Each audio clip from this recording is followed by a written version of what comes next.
Everyone seems to have that kryptonite. For me, it's Liquid IV. For Dave, it's garlic. For Hugh Freeze, it's believing in Peyton Thorne. And for Mark Stoops, it's literally Shane Beamer, because once again, the trifecta has been complete. South Carolina dominates Kentucky at Kroger Field, 31-6 victory. And we got to talk about it. Welcome on into the SEC Unfiltered Post-Game Show. He's Dave Shumate. I'm Cole Thompson. Make sure that you hit the follow button and subscribe down below, because this is your number one source for all things SEC. Make sure that also you download the podcast version of the show wherever you get your podcast listening systems. Follow us on the social channels, TikTok, Facebook, Instagram, Twitter, at SEC Unfiltered. To yell at me and Dave for being idiots, make sure that you follow him on Twitter at Mach10 Sports, me on Twitter at Mr. Cole Thompson, and to check out all of our great work, make sure you visit SECUnfiltered.com. This episode of SECU is brought to you by Game Time. Use the promo code when you download the app, SECU, for $20 off your very next purchase. Willie B is going to be rocking and rolling next Saturday morning when LSU comes to town. You got that momentum? Make sure that you go get your tickets now. Use the promo code SECU for $20 off. Dave, 31-6 final score. I'm just going to get this out of the way. We're all idiots. We're all very wrong. We all picked Kentucky. And I'm not going to speak for Dave and Chris. I won't do that, because if I did take the line at +9.5, and I did say that this defense was going to absolutely dominate this week. So real fast, I'm a dummy, Gamecock Nation. Dummy. Just straight dummy. I'm an idiot. No, I don't think you're dumb. I think we all thought South Carolina's defense would keep them in the game. There's videos out there of all of us talking about how South Carolina's front could keep them in this game. I just don't think – I think all of us and everybody in the country probably underestimated how bad Kentucky's offense was. I think there's a truth to both, though. That's the problem, Dave. Both things are in the middle. Both things are true. But South Carolina's defense is solid. I still have questions at the back end. But the defensive front's good. They can stay healthy. I still think when they face an Ole Miss – they face in Oklahoma. They face in Alabama. Or no, they don't play Alabama. Sorry. They face Ole Miss. Even next week's going to be a challenge. It's going to be a much bigger challenge than it was today. Again, from the LSU standpoint, LSU has much better weapons. Garrett Nussmeier is a much better quarterback than Brock Vandagriff. Yeah, no, sure, whatever. Doesn't matter. We all lost. And the big thing is that at the end of the game, you heard Shane Beamer say it himself. There was lazy narratives this week. They were lazy as all hell. They played down to the wire against Old Dominion. I feel like I know we all think of this offense is not going to be, but we don't think of this offense is going to be anything. We think it's going to be anemic at best. And even if this is a close call, you still feel like Kentucky's going to pull away late. They did it. It was a domination from start to finish, top to bottom. No other way to put it. Gamecock Nation owns Big Blue Nation. And now you just look at the Gamecocks and you have the momentum going into next week to get another masterful win against a top 15 team. And they can do it with this defense. Let's just talk about it real fast. Lenore Sellers capitalized when he had to. I think that was the biggest takeaway that I had. No, he had 2 drives. Dave, 2 drives would have won this game. He connects with Brown for the 21-yard gain, then he finds Bennett for the 24-yard touchdown. He maneuvers outside the pocket, delivers a beautiful unscripted pass to Bennett for a 32-yard gain. Then he finds Simon for the touchdown. On the explosive plays, when they were working, when they had to work, they did. And that is the true difference in this game. You corralled Brock Vandagriff and later on Gavin Wimsatt into making mistakes. You took away the run game. You made this offense one-dimensional. There were so many miscommunicated penalties by this Wildcats team. Nothing to be said. Yeah, and that's a testament to the defense. Yeah, no, I agree. I mean, I think this game wasn't that surprising. I think I took the 8.5 and hit the under. I feel good with my picks. I would go back, probably pick Kentucky. I mean, this wasn't like some massive upset. I think the Cal-Auburn game was more. Again, I think this game specifically, I think I'm more disappointed in Kentucky's offense overall, though. Because I still think South Carolina, they're okay. I don't think there's some night and day difference than they were last week offensively. I mean, still, you threw for 166 yards. You rushed for 86. I think when they face better defenses across the board and they're not getting put in short field positions, I still think South Carolina is who I thought they were, a 5 to 6 win team. I mean, again, great win, though. I didn't expect them to win the game. I'm just not going to go change my pick and have them at 11-1 or 10-2.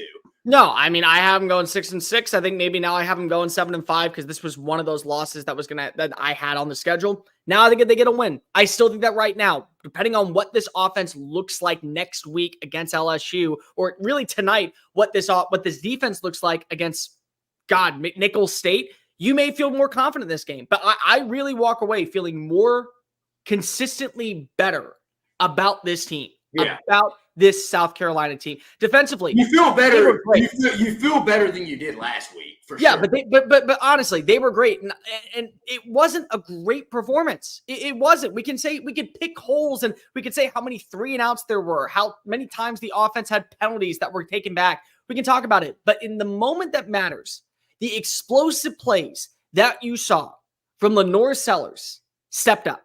They 100% stepped up. He did. You saw it. You watched him connect for 24-yard games, and then immediately get into the end zone. That's it. It was not a good performance, but when you either team, yeah. But when you needed the answer, one stepped up and the other one didn't. That's what it was. I would say it was an ugly game across the board, for sure. I would agree with you on that. I would say it's an ugly game across the board. I mean, South Carolina won the football game. I was more surprised. The biggest takeaway I had from it, because I knew South Carolina would play well up front. The biggest surprise for me was how bad Kentucky was in offense. I mean, that made Connor Wigman's performance last week against Notre Dame look good. Yeah, no, that's 100%. Let's talk about Brock Vandegrift. 3 of 10, 30 yards and an interception. And one was a pick six. That 100% happened. Like, it was a great – and by the way, I said last week, if your offense can match your defense, I said in the what if show, the questions for week 2, if your offense can match your defense, you're going to keep this thing close. They did. They 100% did. The defense once again delivered. The defense was going to keep this. If South Carolina were to win this game, that's exactly what had to happen. And again, I was wrong in this game. I see people in the comments getting their panties in a wad over it. I'm saying that. I'm just not saying South Carolina is going to go win 8 games now. I still feel the exact same way. I'm not saying you are, Cole, either, but I'm sure some of these South Carolina. No, I mean, they're maybe 8 and 4. 6 and 6, 7 and 5. I could see 8 and 4. I could see it. My thing now is, let's say it was an ugly game across the board. I don't know if you go beat Ole Miss today playing like that. That's kind of what I'm saying. But Dave, you also have to realize during the second quarter, they ran 18 plays on the ground. 18 consistent rush attempts. And then you just watch as this defensive line goes, we know you're running it. We're going to take you out. We know that you're going to immediately find yourself behind the sticks. That's just it. They were so one-dimensional as an offense and so borderline boring as an offense. South Carolina got to capitalize. That's just the way I view it. Nicky Emmanwori with the big pick six, that to me stabilized it 100%. Knew immediately at that point, game was over. What's the point of even watching? You turn to the double screen. It was a little different, but it was like kind of the same for me when you talk about the SEC game of the week where Michigan and it's Texas and it's down to the wire and you're thinking, okay, well, you know what? Maybe I'll flip the game on over to Oklahoma State and Arkansas, see what that shindig is. No, what it is it's the same thing. You felt, oh, South Carolina's got this in the bag. Not going to care anymore. Let's turn on Auburn and Cal and let's see if they can pull this one out. That's how it felt. And you can't sell me on that was not the case. Every way you put it, South Carolina won that game. They won it start to bottom. No questions asked whatsoever. No, it was in dominating fashion. 31-6. It was probably similar to kind of what we were talking about the Texas-Michigan game. Really didn't even feel that close. I feel like once South Carolina scored the touchdown to go up, 11 in the second half, it was kind of they were up 10, they were up by 11, 17-6. Yeah, that's what I'm saying. When they scored the second touchdown in the second, or they scored the first touchdown in the second half, I was like, Kentucky's not going to be able to score. Yeah, I mean, South Carolina's deep. Give Clayton White credit. He has become – I still have question marks, though, when they play a more complete team than Kentucky offensively. I think that's fair. I still am not 100% sold on Lenore Sellers yet, on Dow Logan yet. I'm not sold on them 100% yet to go win some big game. And again, today, great win. I mean, dude, I didn't expect them to win. That's why I don't know why everybody's all mad. I mean, I said I'm wrong, but I still didn't change my fact on South Carolina. I still think they're a 5 to 6 win team. Can we just talk about Dylan Stewart? Can we talk about how good he is? Monster. Dude, everybody wanted to talk about Nick Harper last year, but now Dylan Stewart's actually living up to the hype. Monster. Guy was phenomenal, winning point after point after point, getting the backfield. Last week, you saw him get 1.5 sacks, you get the big force fumble, get you set up inside the red zone to capitalize and get the win. Today, another performance where he was consistently winning one-on-ones against this offensive line. That is what you want to see if you're a South Carolina team. They absolutely were beating. He was winning matchups on double teams. Like, he was a cut above everybody else. He is clearly one of the best players already at his position in the SEC, and he's going to get better. That, I think, is the crazy part. Like, when you think about the South Carolina team, I think right now, the momentum that's going to be carried over into next week and throughout the rest of the season, this is why you can't doubt them. I don't doubt Shane Beamer. I never have.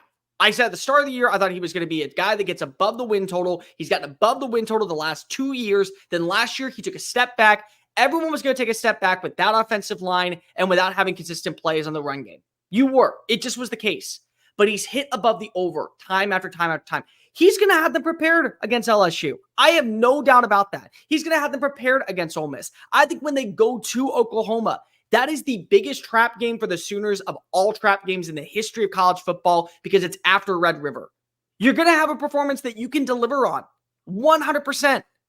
South Carolina, to me today, once again showed, I don't care what the outside noise is saying. I don't care what the folks are saying on national television. I don't care what the narratives have been written about us. We're going to play our brand of football, and we're going to come out and deliver.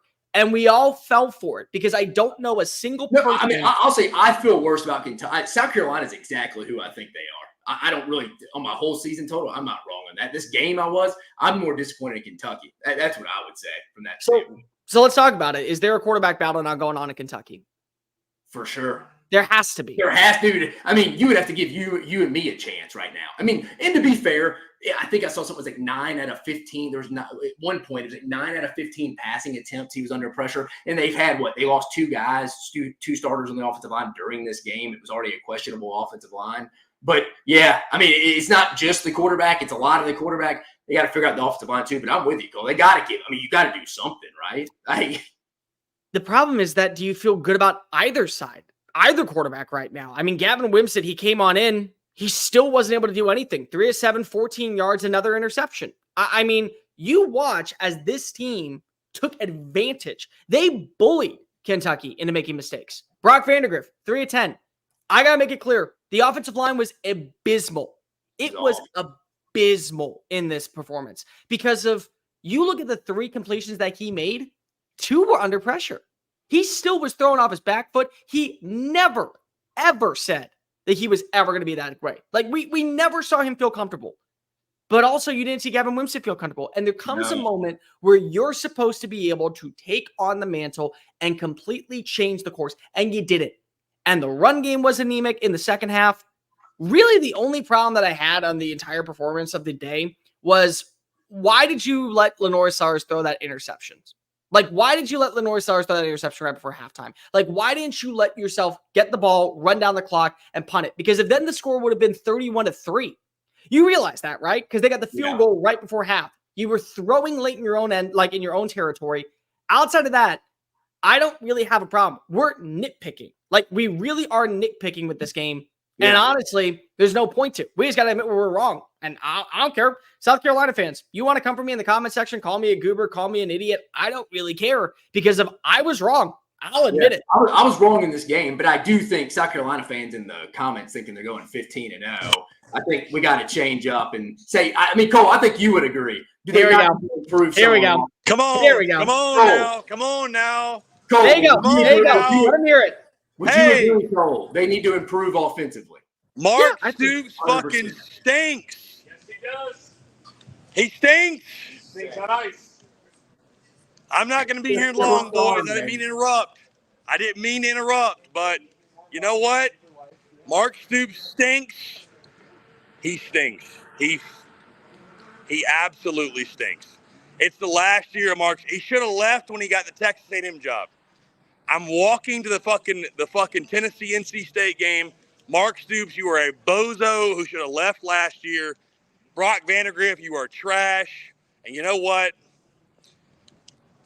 I may find myself in Columbia next week, and then I told myself I wouldn't go there. So you know what? This is a crazy year, boys. This is a crazy year. Right. Now I feel really dumb because watch NC State come back and win this game by double. You know what? I've been getting hella trash in my DMs. You picked Kentucky. Yeah, you damn right I did. But you know what? I didn't know the defense was that legit. So here we are. I'll get out of your way, boys. Y'all give them hell. I'm going to go watch Nico eat up NC State, but it's not going to happen at this point. I had to chop it up. Hey, I had to chop it up. They were calling you out, dude. It was like a WWE I had to Monday chop Night it up. Raw. They were wondering where you were. We had to hear the intro music. We had to have I got crushed. I got crushed on social media. So did you, Dave. So did you, Cole. Oh, I know I got did. crushed. Damn it. Here I am. So let's go. I'll face the music. I'll own up to it. I don't know how the hell that defense shut them down to that level. Because they're that good. Hey, but they're you know what? Good. But you know what? Hey, you know what? You know what? Who bet the under? Who bet the under? We all did. Oh, we all did. I say we all did. That was the biggest lie of the week. I told people going into it, the under was the lock of the week. I'm with Cole, too. I probably would have taken the 8.5, 9.5 when it got to it. It's going to be a close game because South Carolina's defensive line. A good day for the under is a good day for the plunder, boys. Y'all have a good one. I'll let you go. Y'all keep going. I had to interject. Cole, you look great, man. You look great. Yeah, Cole's about to lose it. Cole's about to lose it. Look yeah, I am. He's about to lose it. Cole's about to lose it. Yeah, I'm sure I am. Because I should have listened to myself.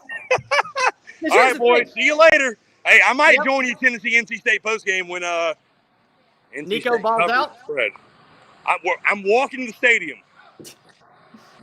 Hey, how about it, boys? How about it? God, Here we go. All right. See ya.